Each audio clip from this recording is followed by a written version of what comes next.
परमेश्वर के धन्य नाम की महिमा हो। प्रभात मनन के सत्र 2939 में आप सभी का बड़े प्रेम के साथ स्वागत करता हूँ। आइए आज के मनन के लिए हम पढ़ते हैं प्रकाशित वाक्य अध्याय 12 पद 6। और वह स्त्री उस जंगल को भाग गई जहाँ परमेश्वर की ओर से उसके लिए एक जगह तैयार की गई थी कि वह 1260 दिन तक पाली जाए। जैसे मैंने कल के मनन में बताया था, पढ़ी गई पद महाक्लेश काल के दूसरे हिस्से में इस्राएल राष्ट्र सामना करने वाली एक बड़ी समस्या की ओर इशारा करती है। पद में चर्चा किया गया विषय वास्तव में इस अध्याय में पूरा चर्चा किया जाने वाला विषय है। जैसे मैंने कल आपको बताया था, महाक्लेश काल के शुरुआत में इस्राएल यद्यपि मसीह विरोधी को अपने लिए भविष्यद्वक्ताओं के द्वारा वादा किया गया राजा मसीह समझकर उनका समर्थन करेंगे, परंतु बाद में अपनी गलती को वे समझ लेंगे। जैसे हम 11वां अध्याय के प्रथम 2 पदों में देखते हैं, यरूशलेम मंदिर के स्थान संबंध में इस्लाम आदि धर्मों के साथ इस्राएल का तर्क समाप्त करने में मसीह विरोधी सफल होने की वजह से इस्राएल इस गलत फहमी में हो जाएंगे कि मसीह विरोधी वास्तव में उनका मसीह है। परंतु अध्याय 13 एवं 14 पदों में हम जैसे देखते हैं, मसीह विरोधी अपनी मूर्ति बनाकर उसकी पूजा करने हेतु आदेश निकालने के कारण इस्राएल समझेंगे कि अपना मसीह कभी भी मूर्ति बनाने का आदेश नहीं दे सकता, क्योंकि ऐसा करना न्याय व्यवस्था में दी गई आज्ञा का उल्लंघन है। और इस प्रकार इस्राएल ये समझेंगे कि मसीह विरोधी अपना मसीह नहीं है और वे मसीह विरोधी का विरोध करने लगेंगे। और इस प्रकार 3.5 वर्ष तक जो शांति इस्राएल और मसीह विरोधी के बीच में थी समाप्त हो जाएगी और इस्राएल मसीह विरोधी के नजरों में दुश्मन दिखने लगेंगे। यह हमें खास करके समझने की एक बात है। जैसे मैं पूर्व में बताया था, शैतान का उद्देश्य इस्राएल के लिए वादा किया गया धर्मराष्ट्र की स्थापना होने नहीं देना है, ताकि मसीह उस धर्मराष्ट्र पर शासक ना बन पाए।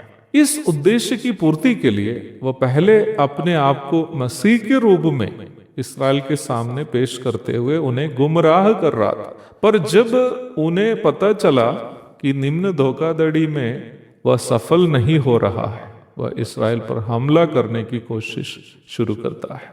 आज भी शैतान का षड्यंत्र अथवा मॉडस ऑपरेंडी इसी प्रकार की है। किसी भी मामले में सच्चाई से लोगों को वंचित कर रखने के लिए पहले वह प्यार मोहब्बत का दिखावा करता है, यदि उसी में वह सफल नहीं हुआ तो हमला करता है। मसीह विश्वासियों को विश्वास के जीवन से भटकाने के लिए पहले लड़की या लड़का का प्रलोभन, नहीं तो रुपये का लोभ, नहीं तो पद का लालच आदि का प्रलोभन देकर गुमराह करता है। यदि उसमें सफल नहीं हुआ तो फिर अन्य माध्यमों से उन पर हमला करता है। हमें शैतान के षड्यंत्रों के बारे में सतर्क रहना जरूरी है। पद कहती है कि जब मसीह विरोधी इस प्रकार इस्राएल पर हमला करना शुरू करता है तो परमेश्वर उन इस्राएलियों को जो सच्चा मसीह का इंतजार करने वाले हैं उन्हें 1260 दिन मरुभूमि में एक विशेष जगह में उनकी रक्षा करेंगे।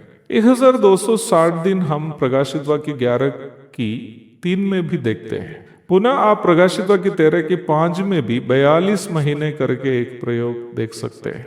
1260 को 1260 से जोड़ेंगे तो आपको उत्तर मिलेगा 2520। यहूदी कैलेंडर के अनुसार एक वर्ष में 360 दिन होते हैं। अब 2520 को 360 से यदि आप भाग करेंगे तो उत्तर मिलेगा 7।